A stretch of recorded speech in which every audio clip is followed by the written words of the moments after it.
অতঃপর পরমহংস শিরোমণি সুখদেব গোস্বামী পাদ 49 মরুদ্গণের জন্ম কথা বললেন।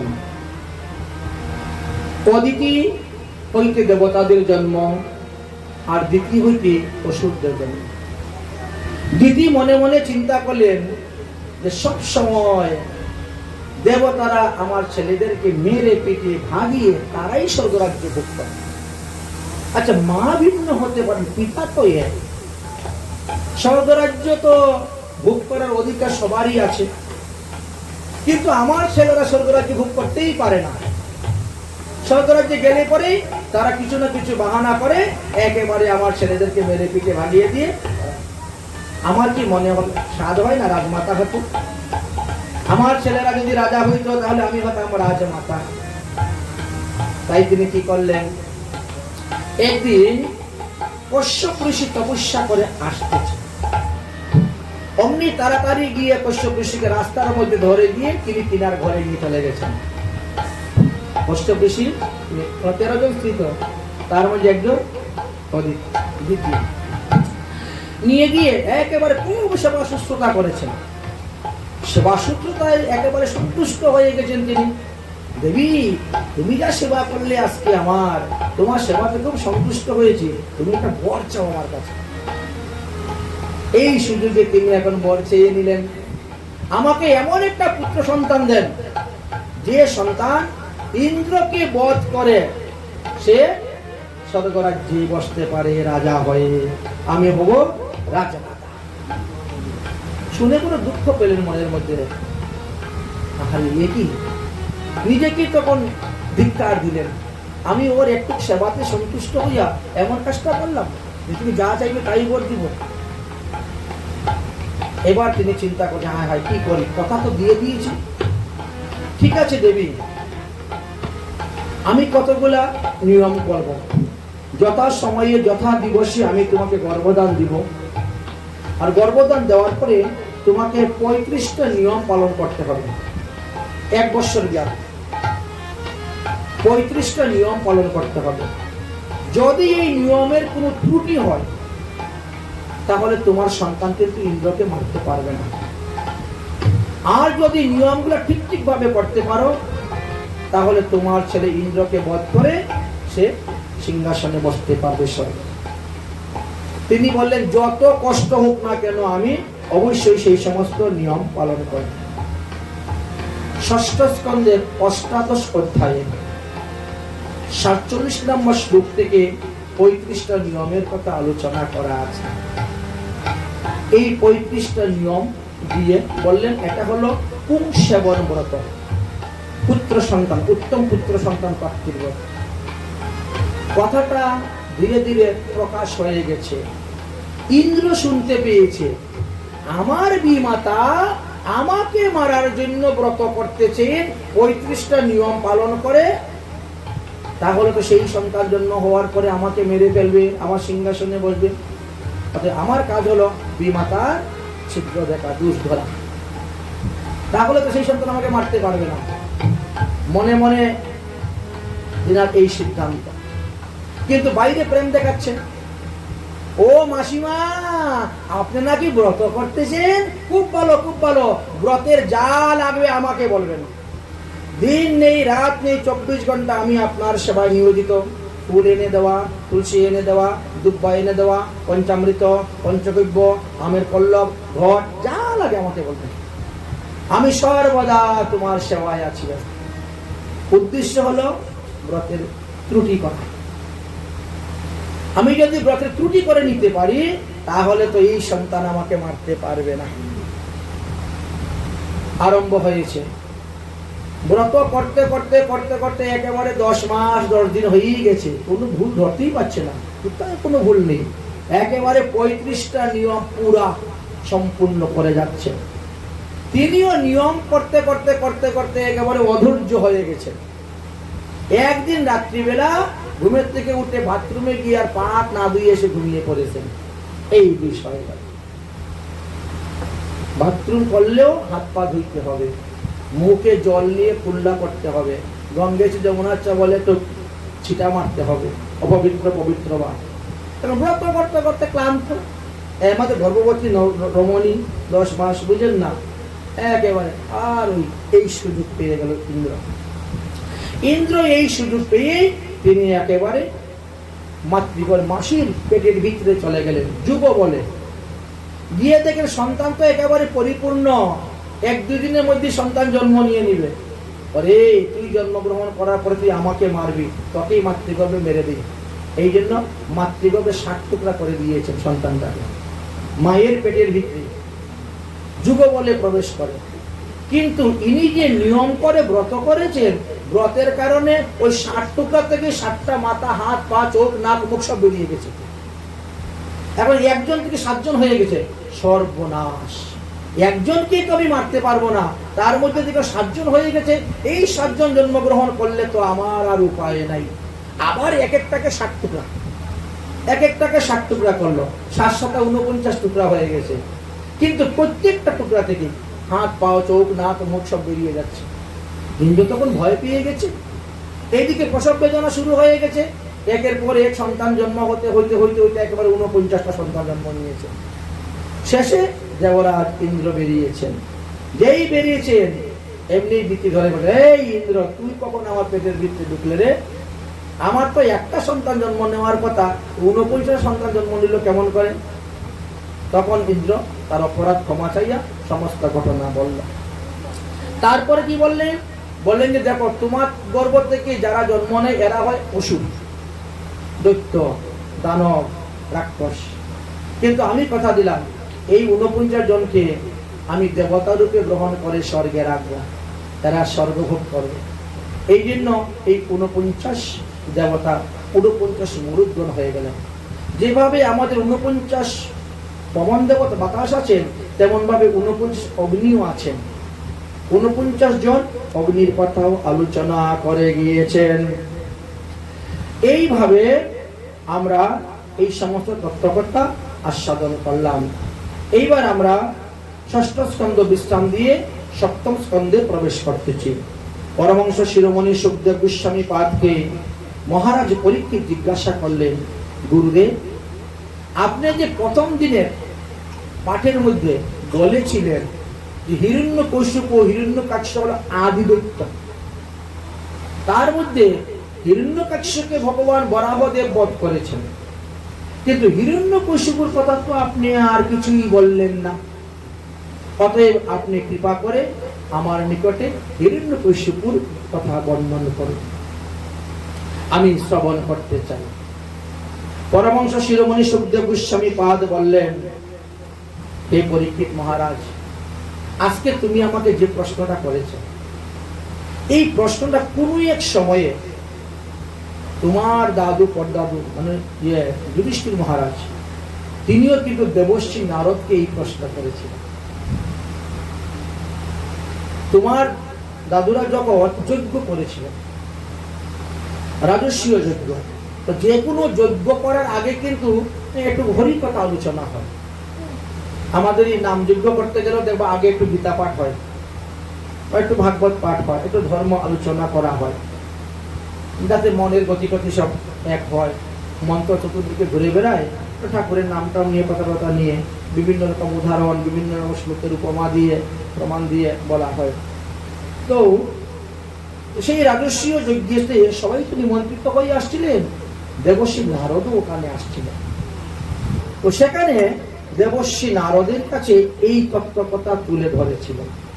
তো দেবশ্রী নারদ যেভাবে যুধিষ্ঠির মহারাজকে এই প্রহ্লাদ চরিত্র কথা বর্ণন করেছিলেন, আমিও কিন্তু সেইভাবেই তোমার নিকটে বর্ণন করব। এই হিরণ্যকশিপু ও হিরণ্যকাক্ষ এরা স্বর্গের দ্বারই জয় বিজয় ছিলেন। একটু অপরাধের কারণে তাদেরই পতন হয়েছে। কারণ সাধুগুরু বৈষ্ণবরা হলো আদরের বস্তু, আর এই আদরের বস্তুকে যারাই অনাদর করেছে তাদেরই বিনাশ হয়েছে।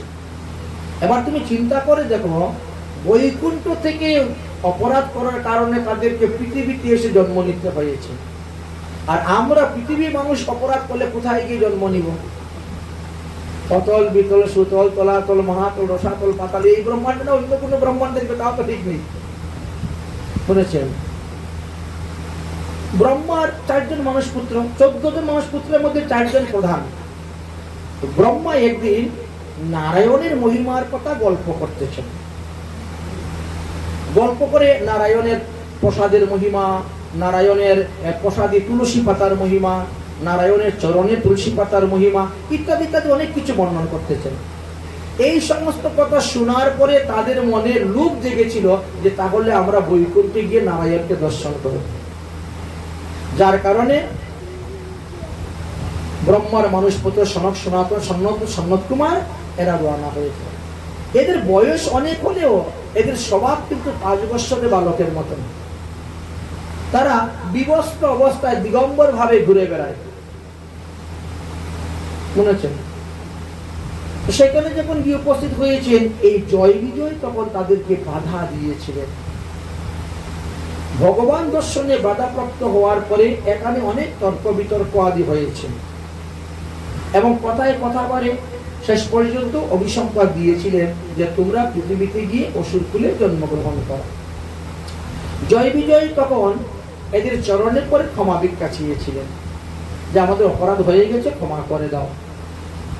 তখন কুমারগণ বললেন যে যেটা হবার তো হয়ে গেছে, আর তো ক্ষমা করা যাবে না, বাক্য তো বেরিয়ে গেছে। তবে একটা বুদ্ধি আছে, যদি তোমরা মিত্রভাবে যাও তাহলে তোমরা 7 জন্মে উদ্ধার হয়ে আসবে, আর যদি শত্রুভাবে যাও তাহলে 3 জন্মে উদ্ধার হবে। এখন তোমরা বলো তোমরা মিত্রভাবে যেতে চাও না শত্রুভাবে যেতে চাও? তারা তো করে বললো তাহলে শত্রুভাবেই যাওয়াটাই ভালো, তাড়াতাড়ি এসে যাব।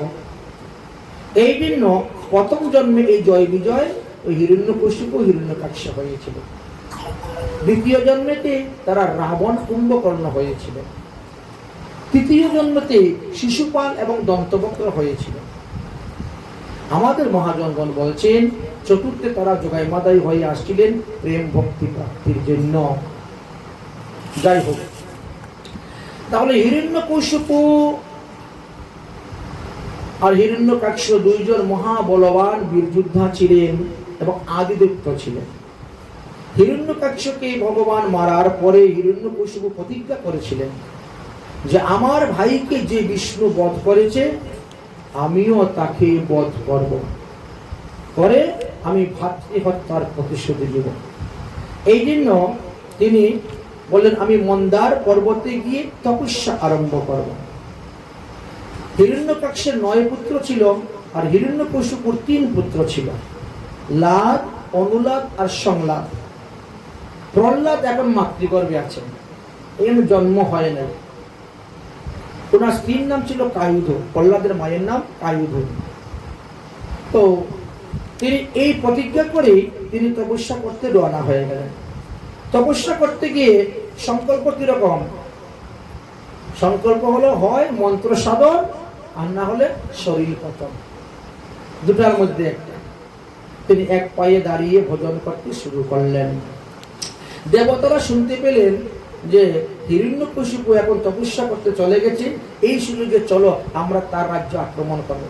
কারণ তারা আগে আমাদের রাজ্য আক্রমণ করে আমাদের যত ভালো ভালো জিনিসগুলো সব নিয়ে চলে গেছে, এখন তো তাদের রাজা নাই, আমরা গিয়ে এখন তাদের রাজ্য আক্রমণ করে আমাদের সেই সমস্ত দ্রব্য আবার ফেরত নিয়ে আসবো।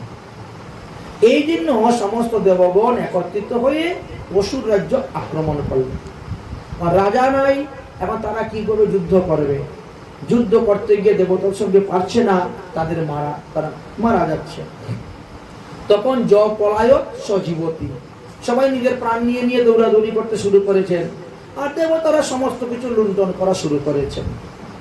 কায়ুধ তখন গর্ভবতী, তিনিও দেখলেন যে এই অবস্থায় কি হয়, কোথায় অস্ত্র পড়বে, কোথায় কি হবে, নিজের প্রাণ নিয়ে তিনিও দৌড়তে শুরু করেছেন। কিন্তু দেবরাজ ইন্দ্র তিনাকে ধরে ফেললেন।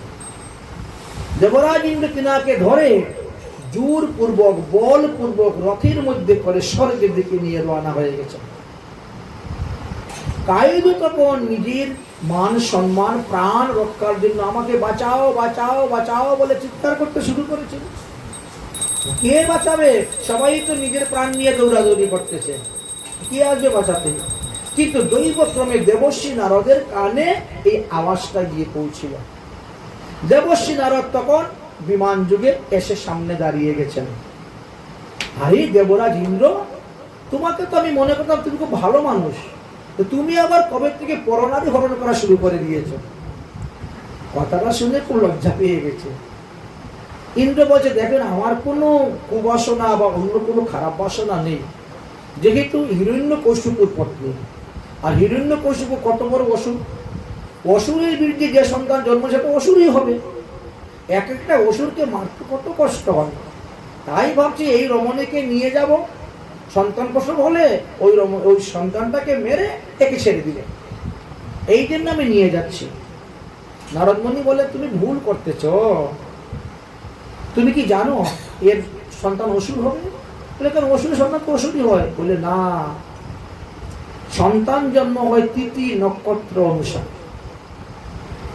স্বামী স্ত্রীর মিলনের যে তিথি নক্ষত্র আছে তার উপরে নির্ভর করে সন্তান জন্ম নেয়। অনেকে এইসব জানে না বলে তাদের সৎপুত্র হয় না, অসৎপুত্র হয়। কিন্তু কেউ যদি চায় আমার ছেলে ডাক্তার হবে, ডাক্তারই হবে, মাস্টার হবে, মাস্টারই হবে, রাজনীতিবিদ হবে, তাই হবে, সাধু হবে, তাও হবে, চুর হবে, তাও হবে। কারণ ওখানে দেওয়া আছে এই তিথি, এই নক্ষত্র, এই বার, এই সময়, এইভাবে নির্ণয় করা আছে। তবে শুনো, এই যে রমণীর গর্ভে যে সন্তান হবে সে হবে পরম কৃষ্ণ ভক্ত। একজন কৃষ্ণ ভক্তের মাকে দুঃখ দিলে পরে, কষ্ট দিলে পরে কত বড় অপরাধ হয় জানো? আজকে তুমি যে রাজ্যকে রক্ষা করার জন্য তুমি এত কিছু প্লেন প্রোগ্রাম করছো, এত কিছু করছো, তাও রাজ্য রক্ষা করতে পারছো না। কিন্তু এই ছেলের কারণে তুমি এক মন্বন্তর কাল নির্বিঘ্নে স্বর্গরাজ্য ভোগ করতে পারবে। এই যে ছেলেটা জন্ম নিবে তার কারণে তুমি এক মন্বন্তর কাল নির্বিঘ্নে স্বর্গরাজ্য ভোগ করতে পারবে। তুমি ভুল করছো, তুমি কায়দুর চরণে পরে ক্ষমা চাও, তার কাছে অন্যায় করছো। তুমি একজন কৃষ্ণ ভক্ত মায়ের চরণে অন্যায় করতেছ। তখন ইন্দ্রের মাথা নত হয়ে গেল, কায়দুর চরণে পরে ক্ষমা চাইলেন, কায়দুকে ছেড়ে দিলেন। কায়দু তখন কি করলেন, তিনি নারদ মুনিকে ধর্মের পিতা বানালেন। আজকে থেকে আপনি আমার ধর্মের পিতা, কারণ আমার তো রক্ষা করার কেউ নেই এখানে। স্বামী তো চলে গেছেন তপস্যায়, তিনি কবে আসবেন ঠিক নেই। নারদ মুনি তখন কি করলেন, তিনার আশ্রমে নিয়ে গেলেন। তিনার আশ্রমে নিয়ে একটা কুটা দিলেন, এইখানে তুমি থাকো। আর গর্ভবতী সন্তানকে লক্ষ্য করে প্রতিদিন হরিকথা বলেন, হরিকথা শ্রবণ করেন। হরি বল, হরি বল। কায়ুধু নারদ মুনির সেবা করেন, বাড়িঘর ঝাড়ু দেন, পোছা দেন, বাসনপত্র মেজে দেন, ফুল তুলসী তুলে দেন। সময় পেলে পাড়া প্রতিবেশীতে আরো সাধুরা আছে, এদেরও গিয়ে সেবা করেন। সুযোগ পেলে গিয়ে ওই বাড়ির সাধুর একটু সেবা করে আসেন, ওই বাড়ির সাধুর একটু সেবা করে আসেন। আবার পাঠ কীর্তন শ্রবণ করেন। মানে অলসতা নেই, সবসময় খালি সেবা নিয়ে আছে, অলসতা নেই। নারদ মুনি তিনার সেবাতে সন্তুষ্ট হয়ে গেছে। সন্তুষ্ট হয়ে বললেন, দেবী তুমি আমার কাছে বর চাও। তুমি যেভাবে মুনি ঋষিগণের সাধুদের সেবা করতেছ, এরকম সেবা কেউ করে না। সেবাবৃত্তি ভাবই নেই মানুষের, সেবারও গ্রহণ করতে চায়, সেবা করার চাইতে। কিন্তু তোমার যে সেবা করার প্রবৃত্তি দেখা যাচ্ছে, এতে আমি সন্তুষ্ট, তুই বর চাও।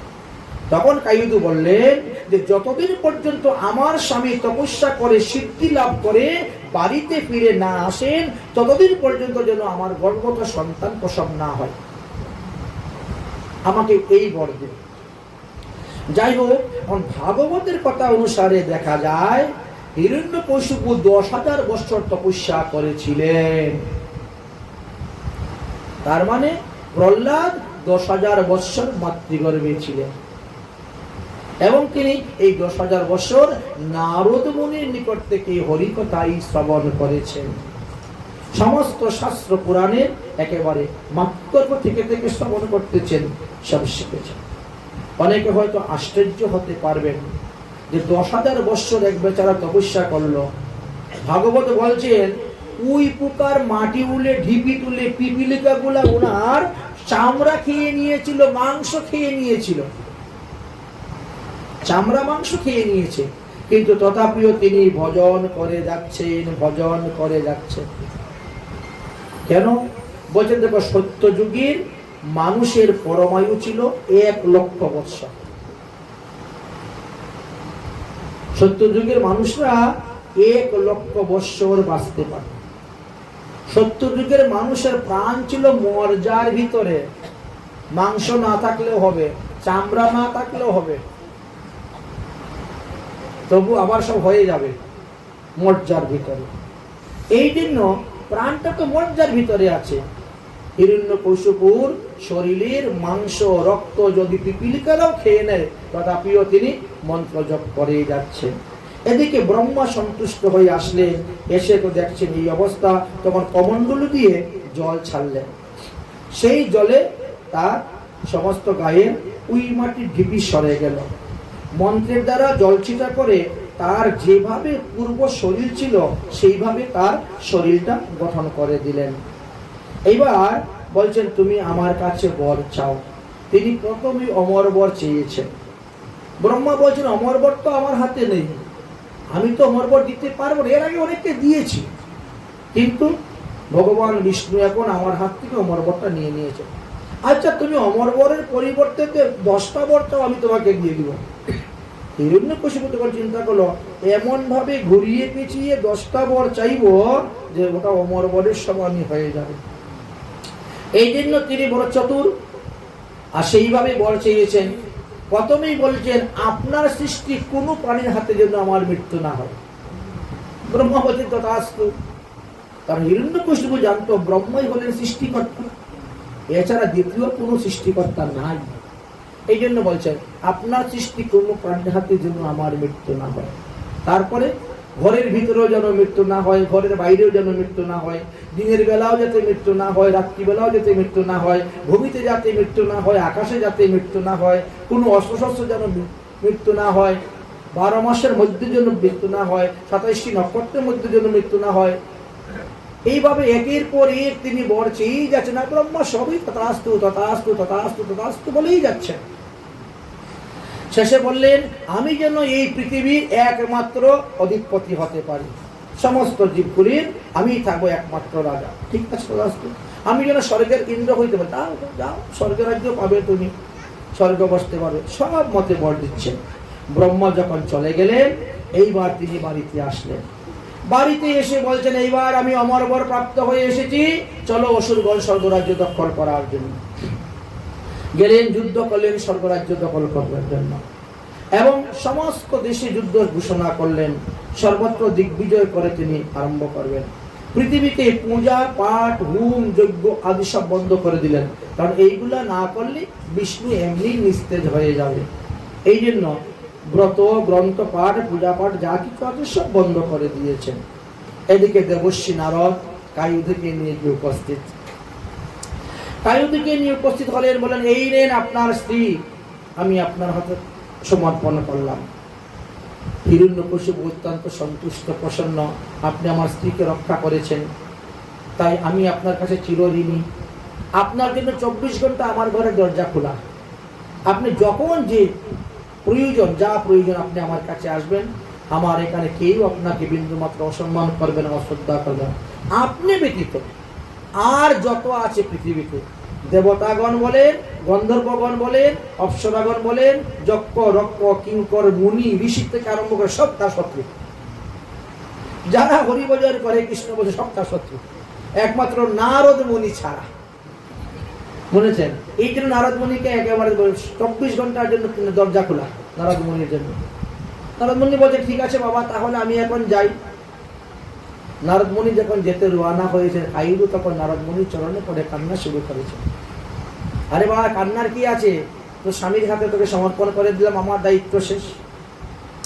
কায়ুধু বলছেন হিরণ্যকশিপুকে, তুমি অমর বর প্রাপ্ত হয়ে অমর হয়েছ, যুদ্ধে তোমার মৃত্যু নেই, কিন্তু যুদ্ধ করতে গিয়ে যদি আমার উপরে কোনো বান পড়ে যায়, আমি মরে যাব, এবং তোর সঙ্গে আমি মরলে আমার গর্ভবতী সন্তানও মারা যাবে, তাই না?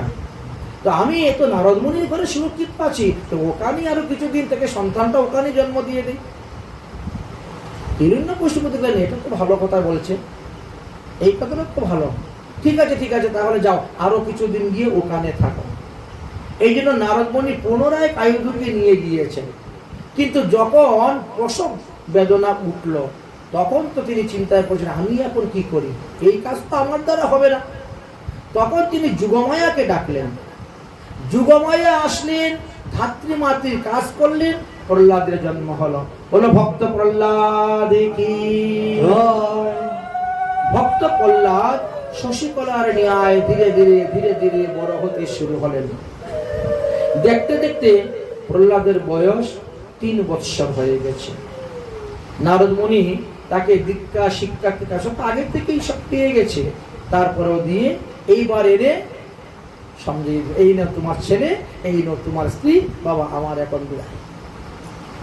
এখন হিরণ্যকশিপু পুত্রকে আদর করে কোলে তুলে নিলেন।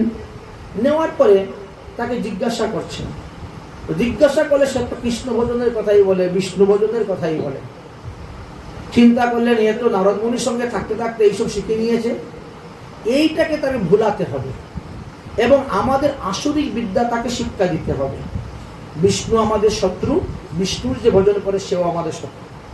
শত্রুদেরকে বিন্দুমাত্র প্রশ্রয় দেওয়া নাই, দেখা মাত্রই মারো, আসরিক বিদ্যা শিক্ষা। এই জন্য ষণ্ড এবং অমরকুকে ডাকলেন। দৈত্যগুরু শুক্রাচার্যের 2 প্রধান শিষ্য ষণ্ড আর অমরকু পুত্র সমতুল্য।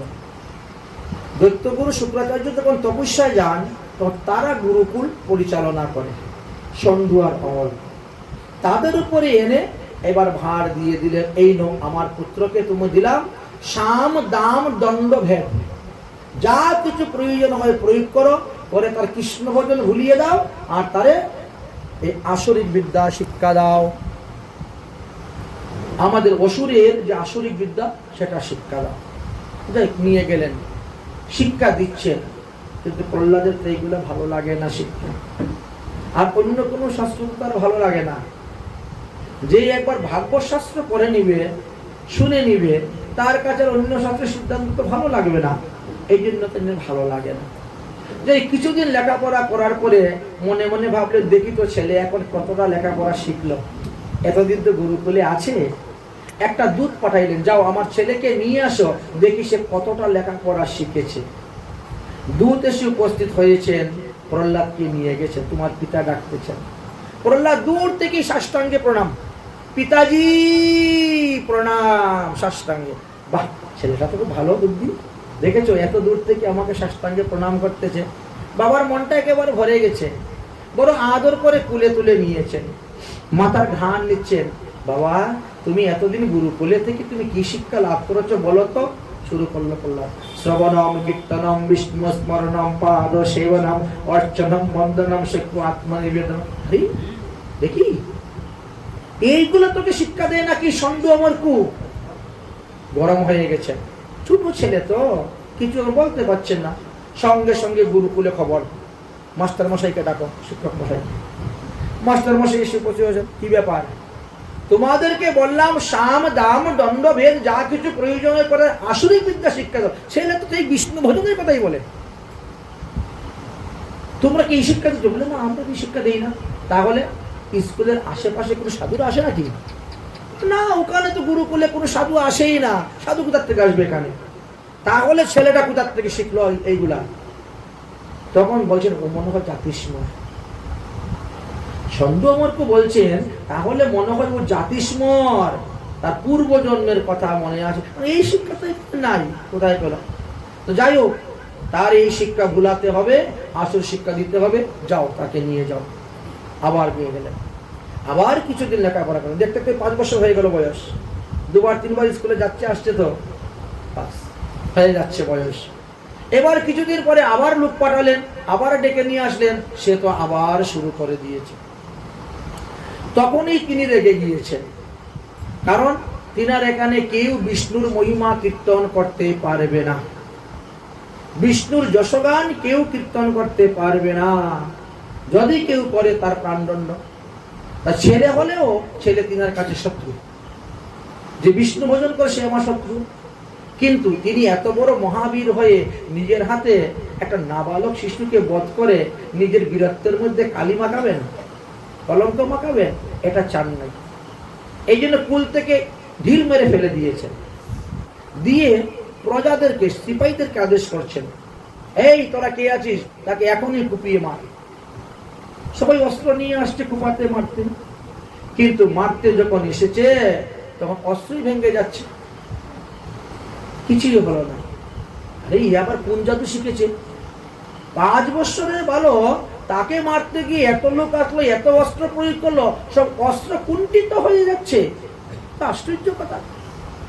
অস্ত্র দ্বারা যখন মারা যাবে না, এক কাজ করো, হাতি নিয়ে আসো, হাতির পায়ের নিচে তাকে কুচলিয়ে মারো। আচ্ছা, হাতি আনতে গেলেন, হাতি নিয়ে আসলেন, হাতি এসে তিনাকে দণ্ডবোধ করে চলে যায় উল্টা। ওরে ওইসব হবে না, ও ও ও কিছু জানে, নিশ্চয়ই কিছু জানে, কোনো মায়াবিদ্যা শিখেছে, কোনো ম্যাজিক টেজিক জানে মনে হয়। এক কাজ করো, একে সমুদ্রের জলের মধ্যে ফেলে দাও, ঢেউয়ের মধ্যে। বড় বড় প্রাণীগণ আছে, সমুদ্রে খেয়ে ফেলবে, যা। সমুদ্রে নিয়ে ফেললেন, সমুদ্রের তরঙ্গের মধ্যে ভাসতে থাকে, মরে তো না। সেখান থেকে নিয়ে আসলেন, বরফের মধ্যে চাপা দিয়ে রাখা হতো, তাতেও মৃত্যু হলো না। এবার উচ্চ পাহাড়ের উপরে নিয়ে ওখান থেকে ঢিল মেরে ফেলে দাও, সব উচ্চ পাহাড়ে চূড়ায়, সেখান থেকে নিয়ে ফেললেন, তাতেও তার মৃত্যু হচ্ছে না। এক কাজ কর, বিশদ সর্প নিয়ে আসো, এনে এক ঘরের মধ্যে সর্প রেখে ওকে ঢুকিয়ে দাও, সর্পরা ছুবল দিবে, মরে যাবে। সেই চিন্তা করা হলো, তাতেও মরল না। তাহলে কি করা যায়? অন্ধকার ঘরে রেখে তো না খেয়েই মরুক। অন্ধকার কারাগারে রেখে দিলেন, কিন্তু সেখানেও মা লক্ষ্মী দেবী স্বয়ং গিয়ে তার সেবা করাচ্ছেন, খাওয়াচ্ছেন। বুঝেছেন? প্রহরীগণ যখন নপুরীর ধ্বনি শুনে সুঘ্রাণ পায়, চিন্তা করে কে এসে ওনাকে খাওয়িয়ে যায়। রাজা চিন্তা করলেন, এ তো বসে বসে খেয়ে তো আরো বলবান হয়ে যাবে, আরো শক্তিশালী হয়ে যাবে, তখন তো তাকে মারা আরো বিপদ হয়ে যাবে। এইভাবে একের পর এক চেষ্টা করতে করতে কতটা 15টা চেষ্টা করেছিলেন মারার জন্য, একটা দুটা নয়, কিন্তু কোনো অবস্থাতেই তাকে মারতে পারছেন না। এদিকে হিরণ্যকশিপুর একজন বোন ছিল, নাম হলো হুলিকা। তিনিও তপস্যা করতে গিয়েছিলেন, তপস্যায় সিদ্ধি লাভ করে তিনি এবার বাড়িতে এসে পৌঁছেছেন এবং পরিবারের যে সমস্যা সবকিছু শুনলেন। শোনার পরে বললেন, দাদা ওসব চিন্তা করিও না, আমি যে বিদ্যা শিখে এসেছি, আমি আগুনে প্রবেশ হলেও আমি পুড়ে মরি না, আমার শরীরের একটা লুমও পুড়বে না, একটা কেশও পুড়বে না, কাপড়ের একটা সুতাও পুড়বে না। আপনি অগ্নি প্রজ্বলিত করবেন, আর আমি প্রহ্লাদকে কুলে করে নিয়ে বসে যাব, প্রহ্লাদ পুড়ে মরে যাবে, ছাই হয়ে যাবে, তোমার আপদ শেষ হয়ে গেল। বুঝেছেন? তখন তিনি কি করলেন, প্রথমে সবাইকে এই চমৎকারটা দেখাইলেন। অগ্নিকুণ্ড তৈরি করে অগ্নিকুণ্ডে প্রবেশ করলে, বসলেন, ওখান থেকে বেরিয়ে আসলেন, ওনার কোনো কিচ্ছু হয় না। চমৎকার দেখে তো সবাই নমস্কার করতে শুরু করে দিয়েছে ওনাকে। বুঝলেন? প্রহ্লাদকে বলছেন, বাবা তুই ঢুকবি আমার সঙ্গে? চলো যাবো, তোমার সঙ্গে কি আছে। 5 বছরের ছেলে, এখন পিসিমা বলছেন পিসিমার সঙ্গে গিয়ে বসতে, তাই পিসিমার সঙ্গে গিয়ে বসেছেন। কিন্তু সেই ক্ষেত্রে বিপরীত হয়ে গেল। আপনি সিদ্ধির যদি দুর্প্রয়োগ করেন, তাহলে ওই সিদ্ধি থেকে আপনারই প্রাণ নষ্ট হবে। তখন প্রহ্লাদ তিনি হাত থেকে ছিটকে পরে বাইরে চলে আসলেন, আর তিনি আগুনে পুড়ে মারা গেলেন। আগুনে পুড়ে যখন মারা গিয়েছেন, তখন সবাই হোলিকা দাহ নিয়ে আনন্দ উৎসব করতে শুরু করেছিলেন। প্রহ্লাদকে নিয়ে সব শিশুরা রং খেলতে শুরু করেছিলেন। এই জন্য হোলিকা দাহ, রং খেলা আমাদের এখানে হয়, সেই প্রহ্লাদের থেকে আরম্ভ হয়ে আসছে। এছাড়া অন্যান্য গ্রন্থে আরো আরো সিদ্ধান্ত আছে রং খেলার। বলেছেন, প্রবাসখণ্ড নামে একখানা গ্রন্থ আছে, ওর মধ্যে মেট্রাসুট নিয়ে আলোচনা করে রং খেলার তালিকা আছে। বিভিন্ন শাস্ত্রে বিভিন্ন, এগুলো সবগুলোই সত্য, কারণ কোন মন্বন্তরে কোন কল্পে কোনটা হয়েছে কে জানে। আমরা দোষারোপ করতে পারবো না যে এইটা ভুল ওইটা ঠিক, হয়তো অন্য কোনো কল্পে হয়েছে, অন্য কোনো মন্বন্তরে হয়েছে, এটা এই জন্য আছে। এই সবকটাকেই সত্যি মেনে নিতে হবে। যাই হোক, হোলিকা মারা গেলেন। এবার হিরণ্যকশিপু চিন্তা করলেন, একে তো কিছুতেই মারতে পারি, একে মারতে গিয়ে তো আমার বোনটাই পুড়ে মরে গেল, এখন কি করা যায়? বলে একমাত্র উপায় হলো বেবিচারী যজ্ঞ করা। ষণ্ড অমর্ক সিদ্ধান্ত নিলেন যে গুরুদেব আসলে পরেই বেবিচারী যজ্ঞ করা হবে। এমন সময় দৈত্যগুরু শুক্রাচার্য এসে উপস্থিত হয়েছেন। গুরুদেবের কাছে সমস্ত ঘটনা বললেন একটা বেবিচারী যজ্ঞ করা হোক। মানে মারণ, বশীকরণ, উচাটন এইগুলা তন্ত্রশাস্ত্রের মধ্যে দেওয়া আছে। এই সমস্ত যজ্ঞগুলাকে বেবিচারী যজ্ঞ বলা হয়। তো সেই সমস্ত যজ্ঞ করলেন কেন? প্রত্যেকে কৃত্যা অনল উৎপন্ন হবে, আর ওই অনলেই তাকে পুড়িয়ে মেরে দিবে। শুরু হলো যজ্ঞ। যজ্ঞ শুরু হলো, যজ্ঞ কুণ্ড থেকে কৃত্যা অনল সৃষ্টি হলেন। হওয়ার পরে জিজ্ঞাসা করছে, কেন আমাকে সৃষ্টি করেছ? তখন দেখিয়ে দিলেন, এই যে এই বালকটাকে তুমি পুড়িয়ে খাও, এটা হলো তোমার কাজ। আগে তুমি খাওয়া দাওয়া করো, তারপরে তোমাকে কাজের কথা বলবো। সে যখন গেল প্রহ্লাদকে ভক্ষণ করার জন্য, ভগবান তখন তাকে এমন একটি আবরণ তৈরি করে রেখে দিলেন যে আবরণের ভিতরে রাক্ষসটি প্রবেশ করতে পারল না। কীর্তানল প্রহ্লাদকে মারতে পারল না। তাই তিনি ক্ষুধার কাতরে হয়ে কি ষণ্ড অমরকুকে মেরে চলে গেলেন খেয়ে। ষণ্ড অমরকুকে যখন মেরে খেয়ে চলে গেলেন, তখন তো শুক্রাচার্য কান্না করতে শুরু করছেন। শুক্রাচার্যের কান্না দেখে প্রহ্লাদ তখন ভগবানকে স্তুতি ভক্তি প্রণতি করে এই ষণ্ড অমরকে প্রাণ ভিক্ষা চাইয়ে প্রাণ আবার প্রতিষ্ঠা করে দিয়েছিলেন, জীবিত করে দিয়েছিলেন। সেই থেকে ষণ্ড অমরক আর প্রহ্লাদের পিছনে কোনো কথা বলে না, শুক্রাচার্য কোনো কথা বলেন না। এখন প্রহ্লাদ স্কুলের মধ্যে ব্রেঞ্চ বাজিয়ে চাবিয়ে হরিনাম কীর্তন করে, এখন আর গুরুকুল থেকে কোন রকমের কোনো অসুবিধা আসছে না। শিশুদের কাছে সবসময় বলেন, এই তোরা হরিভজন কর, তোরা হরিভজন কর, হরিভজন কর। শিশুরা বলে, প্রহ্লাদ তুই কোথা থেকে এইগুলা শিখলে? আমরা তো কেউ জানি না। তখন প্রহ্লাদ এই ঘটনা বলছে, আমার মাকে ওইভাবে ইন্দ্র চুরি করে নিয়েছিল, সেই কারণে আমার দেবশ্রী নারদের কাছে গিয়েছিলাম, সেখান থেকে আমি সম্পূর্ণ ঘটনা খুলে বলেছে প্রহ্লাদ। এই কারণে আমি ছোটবেলার থেকে হরিভজন করি। দেখো, আমাদের শ্বাসে শ্বাসে হরিনাম নিতে হবে। আমাদের একজন সুস্থ মানুষ 21,620 বার আমরা শ্বাস গ্রহণ করে থাকি, কিন্তু আমরা যদি কেউ ষোলমালা জপ করি তাহলে 27,000-এরও বেশি হরিনাম হয়ে যায়, মাত্র ষোলমালা। এই জন্য প্রতিদিন ষোলমালা জপ করা একটা বিধান দিয়েছেন। কেন দিয়েছেন? তাহলে তুমি শ্বাসের থেকেও বেশি হরিনাম করতে পারছো। তোমার এই হরিনামটি ভগবানের ব্যাংকে, ভগবানের খাতায় জমা হচ্ছে, আর ভগবান কি করবেন? তোমাকে তার চরণে স্থান দিবেন। বুঝছেন? তাই তিনি বলছেন যে, হে অসুর বালকগণ, কুমারত আচরত প্রাজ্ঞ, যারা বুদ্ধিমান তারা কিন্তু বাল্যকাল থেকেই কৃষ্ণ ভজন শুরু করে দেয়। বাল্যকালে কৃষ্ণ ভজে কৃষ্ণ প্রাপ্তির আসে, আর বৃদ্ধকালে কৃষ্ণ ভজে জমের তর আসে। বৃদ্ধকালে গিয়ে তো হরিভজন আর হবে না, কারণ তখন তো বিয়া দিয়ে সে আপনাকে বিয়ে করে নিবে। আর বিয়া দিয়ে সে বিয়ে করলে তো বোঝেন না, একসঙ্গে 3-4 ঘন্টা এক আসনে বসে জপ করতে পারবেন না। কেউ যদি, এখনো বৃন্দাবনে অনেক মহাত্মা আছে, সকালবেলা মঙ্গল আরতি করে বসবেন, বুঝলেন, এক আসনে বসে 1 লক্ষ হরিনাম জপ করবেন, তারপরে আসন থেকে উঠবেন, বুঝলেন, উঠে দুপুরে রান্না বান্না খাওয়া দাওয়া যাই হলো এরকম ভাবে, তারপরে আবার বসলেন। এইভাবে অনেকেই আছে, অনেকেই পুরস্কারও করতেছেন, তো এইভাবে ভজন করে যাচ্ছেন।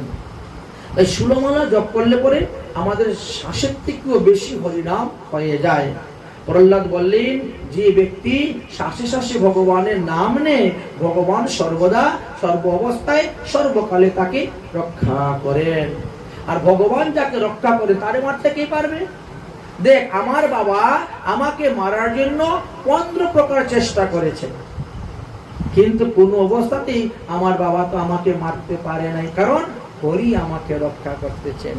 অতএব তোমরা হরি ভজন করো, ভগবানের কাছে প্রার্থনা করো, প্রভু মুঝে চরণों से लगा ले ओ श्याम मुरली वाले, मुझे चरणों से लगा ले ओ श्याम मुरली वाले। चरणों से लगा ले ओ श्याम मुरली वाले, मुझे चरणों से लगा ले ओ श्याम मुरली वाले। मेरी सांस सांसों में तेरा, मेरी सांस सांसों में तेरा ओ नाम मुरली वाले, सांस में तेरा ओ नाम मुरली वाले। मुझे चरणों से लगा ले ओ श्याम मुरली वाले, मुझे चरणों से लगा ले ओ श्याम मुरली वाले। भक्तों की काना तुमने विपद की तारी, भक्तों की ताना तुमने विपद की तारी। मेरी भी बाहु तामो आके बिहारी, मेरी भी बाहों का मोया के बिहारी। बिगड़ी बनाने तुम हो, बिगड़ी बनाने तुम हो काम मुरली वाले। मुझे चरणों से लगा ले ओ श्याम मुरली वाले, मुझे करना से लगा ले ओ श्याम मुरली वाली। मुझे चरणों से लगा ले ओ श्याम मुरली वाले, मुझे करना से लगा ले ओ श्याम मुरली वाली। पथ बढ़ के मेरा जीवन बन के बाहर आ जा, पथ भर के मेरा जीवन बन के बाहर आ जा। सुनते ही पारो काना बस एक बारी आ जा, सुनते ही पारो काना बस एक बारी आ जा। बेचन की मांग तुम्ही, बेचन की मांग तोरी राम मुरली वाले। मुझे चरणों से लगा ले ओ श्याम मुरली वाले, मुझे चरणों से लगा ले ओ श्याम मुरली वाले। ओ मुझे चरणों से लगा ले ओ श्याम मुरली वाले, मुझे चरणों से लगा ले ओ श्याम मुरली वाले। तुम हो दया की सागर जन्म की घूमे पियासी, तुम हो दया की सागर जन्म में पियासी। दे देव जगा मुझे चरण में जरासी, दे देव जगा मुझे चरण में करासी। तुम ही शाम मुरली वाले। मुझे चरणों से लगा ले ओ श्याम मुरली वाले, मुझे चरणों से लगा ले ओ श्याम मुरली वाले। ओ मुझे चरणों से लगा ले ओ श्याम मुरली वाले, मुझे चरणों से लगा ले ओ श्याम मुरली वाले। कुमारात् आचरते प्राज्ञः धर्मानं भागवत अस्मि, दुर्लभं मनुष्य जन्मे